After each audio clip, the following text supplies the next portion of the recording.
Former Defense Secretary Robert Gates, the author of the book that all Washington is buzzing about, Duty, Memoirs of a Secretary at War. I've got to ask you, before we get any further, Mr. Secretary, about your neck brace. A lot of viewers, I'm sure, thinking, what's happened here?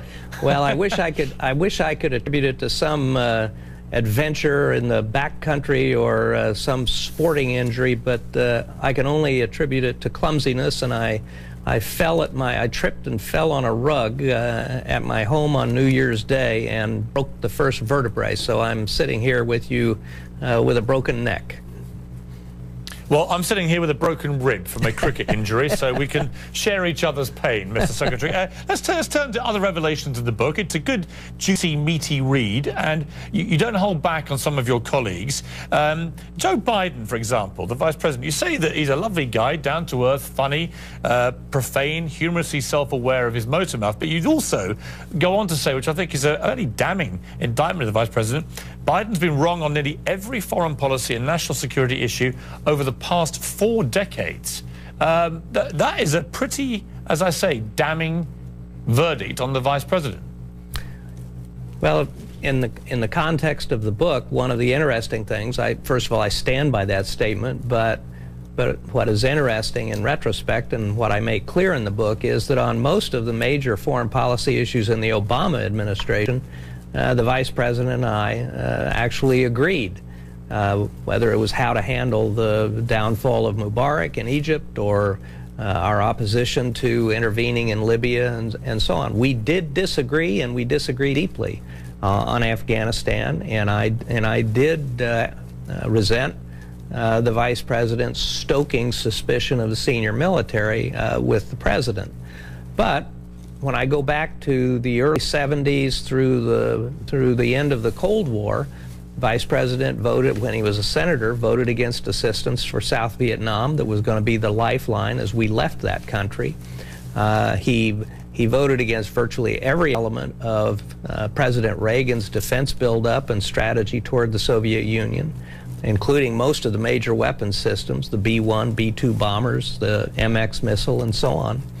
And he voted against the first Gulf War when President George H.W. Bush was in office. So I think there's a pretty strong case there that on a lot of the big issues, he was mistaken. Is it good for the United States of America that the Vice President, according to the most experienced defense chief of the last 4 or 5 decades, says he's been wrong about absolutely every foreign policy issue in that entire period? Well, frankly, I don't think any of that's particularly a secret. And I don't think it's new news to most people who follow these things closely. Let's turn to Hillary Clinton. You're very favourable about her. Smart, idealistic but pragmatic, tough-minded, indefatigable, funny, a valuable colleague, superb representative of the United States. She is still being dogged by Benghazi. The Senate Intelligence Committee today issued a report which said that the attacks were preventable based on extensive intelligence reporting on the terrorist activity in Libya, to include prior threats and attacks against Western targets, and given the known security shortfalls at the US mission. I mean, that is a pretty serious verdict, isn't it, on what happened there, and I would imagine would put more pressure on Hillary Clinton to try and explain why, if that is the case, this ever happened. Well, Benghazi happened after I left office, so I'm not familiar with a lot of the details associated with it, except for what I've been able to read in the newspapers. From my standpoint, looking at it from the outside, it seems to me that the critical questions, and perhaps these have been answered by the Senate Intelligence Committee, is what were the requests of the ambassador for additional security assistance? Where did those requests go in Washington? What happened to those requests? And if they were turned down, who turned them down and why? Those are the kinds of questions that I think need to be answered. Let's talk about Congress quickly, because you call it truly ugly. Have you, in all your time dealing with Washington and Congress, have you ever known it be so obstructively divisive to the American national interest? American politics, including the American Congress, have always been very rough and tumble.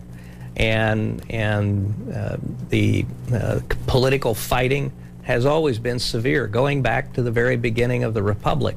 What is different, what has changed in the last, I think, 25 years or so, is that despite all of the political noise in the background, something really worse has happened, and that is that this polarization has led to the Congress being unable to perform its role in government, has led to an inability to get the people's business done.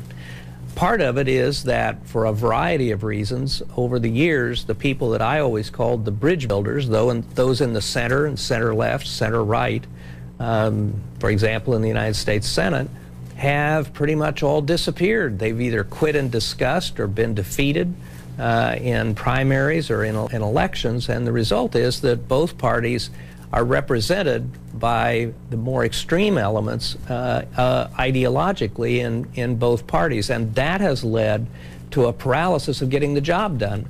So that's what's changed. It's not the level or the vituperative nature of the political debate in the United States. We've always had that.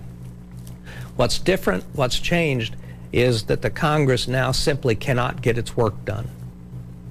Let's end by talking about the more personal parts of the book, which are very moving in many ways. There's a line here you say, "Every evening I could not wait to get home, get my office homework out of the way, write condolence letters to the families of the fallen, pour a stiff drink and wolf a frozen dinner or carry-out." The Washington Post reported that more than 3,800 American soldiers and Marines died on your watch in Iraq and Afghanistan, a huge human toll as a direct result of many decisions that you and the teams that you work with took. And obviously that burden weighed heavily on you. It did, and it played a role in my decision that it was time to step down and retire. I was at war every day of the 4.5 years that I was secretary, and I was at war in 2 different places. And I signed the deployment orders every Friday that would send young men and women in harm's way. I would visit the hospitals. I would visit the troops on the front line and see the conditions in which they lived.